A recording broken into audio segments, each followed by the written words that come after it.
The worst part wasn't when I saw him. It was when he disappeared. I still don't know how he got so close to me without making a sound. One minute, I was alone by the river, and the next, I felt his hand on my shoulder, a hand that wasn't human. It started with the rumors, of course. The elders would talk about Prince Ikenna, the son of the king of our land. He was a cruel man, even in his childhood. It was said to be cursed that he had made deals with spirits who gave him power in exchange for other things. But what I never understood until that night was how deep the curse really went.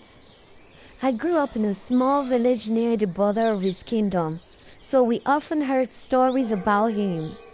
How he would hunt at night, how no one ever saw him smile, and how the animals in the kingdom had begun to behave strangely, like they were scared of him. I didn't believe in those stories. I was young, and I thought they were just tales to scare us. But that changed when I was 18. It was a late afternoon when I went to the river with my cousin Amina to fetch water.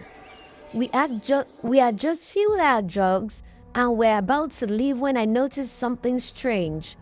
The sun had already set, but it was still bright, almost too bright, like the air itself was glowing. And the birds, they stopped singing. The world went completely still. Amina didn't seem to notice. She was chatting, but I was staring into the woods, my heart beginning to race for no reason.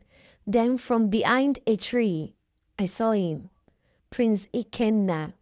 He was tall, dressed in dark clothes that didn't belong to anyone from our village. His face was sharp, almost like it wasn't real, and his eyes were empty, like there was nothing human in them. I couldn't move, I couldn't speak, I could only stare. I didn't expect to see you too, he said, his voice soft but cutting through the silence like a knife. You shouldn't be here at this hour. Amina finally looked up and I saw her freeze, her face turning pale. We both stood there, not knowing what to do.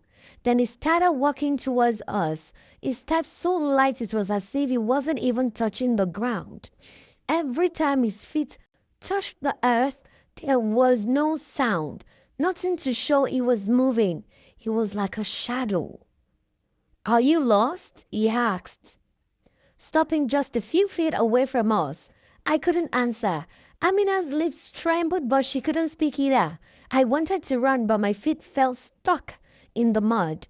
The prince leaned in close, his face so near that I could see the scars on his cheeks, old marks that looked like they had been carved into his skin.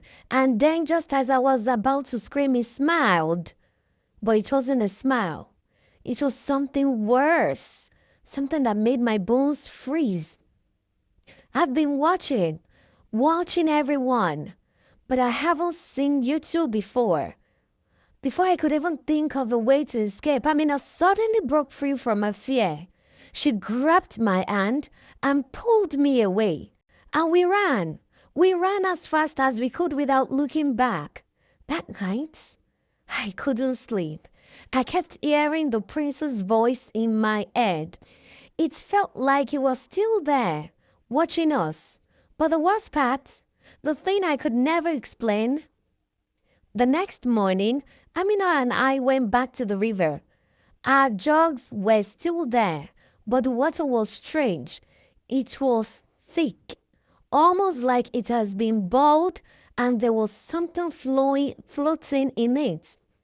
A piece of cloth. It was a royal banner from the prince's family, but it didn't look like it had been in the river. It was clean, as if it has just been placed there. We never told anyone. Who would believe us? But I've heard the stories from other villages of people seeing the prince in the middle of the night, walking through their homes, whispering into the ears of people. I've heard the whispers too, and I know he's still out there, waiting.